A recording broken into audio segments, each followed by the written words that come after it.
జై గోమాత, ఓం నమో వెంకటేశాయ.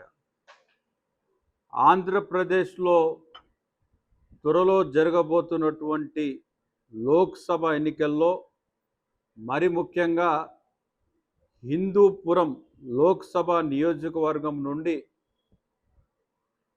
శ్రీపీఠం అనగానే గుర్తుకొచ్చేది స్వామి పరిపూర్ణానంద స్వామి.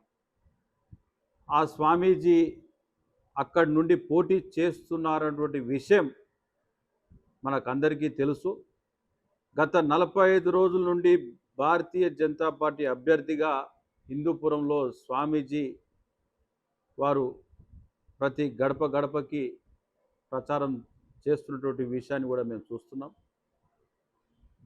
ఈ ఉమ్మడి పార్టీలు జతగట్టిన తర్వాత హిందూపురం లోక్సభ సెగ్మెంట్లో మైనారిటీలు ఎక్కువగా ఉన్నారని చంద్రబాబు నాయుడు గారు ఏదో మెలికిపెట్టేటువంటి ప్రయత్నం చేస్తున్నటువంటి విషయాన్ని మా దృష్టికి రావడం, మేము గోరక్షణ కోసం, గోవుల సంరక్షణ కోసం పనిచేస్తున్నాం.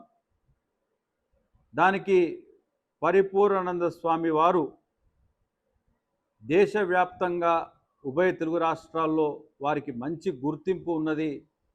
ధర్మం పట్ల వారు చేస్తున్నటువంటి పని ప్రతి ఒక్కరికి తెలుసు.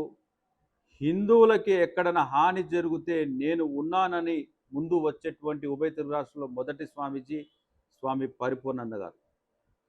వారికి టికెట్టు రాని ఎడల ఏదైనా ఈ 3 పార్టీలు కలిపి ఏదైనా టికెట్ రాకుండా చేసినట్టయితే మేము మా యుగ తులసి పార్టీ నుండి మా గుర్తు ప్రతి ఒక్కరికి కూడా తెలుసు, రోడ్ రోలర్ ఎంటర్ అయితే ఎలా ఉంటుందో కూడా స్వామీజీ గారు నడిపితే ఇంకా చాలా బాగుంటుందనే విషయాన్ని కూడా తెలియజేస్తున్నా.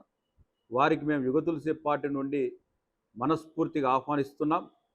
వారు హిందూపురం లోక్సభ నియోజకవర్గం నుండి పోటీ చేస్తాము అని అంటే మేము వారికి బీఫామ్ ఇవ్వడానికి సిద్ధంగా ఉన్నాం.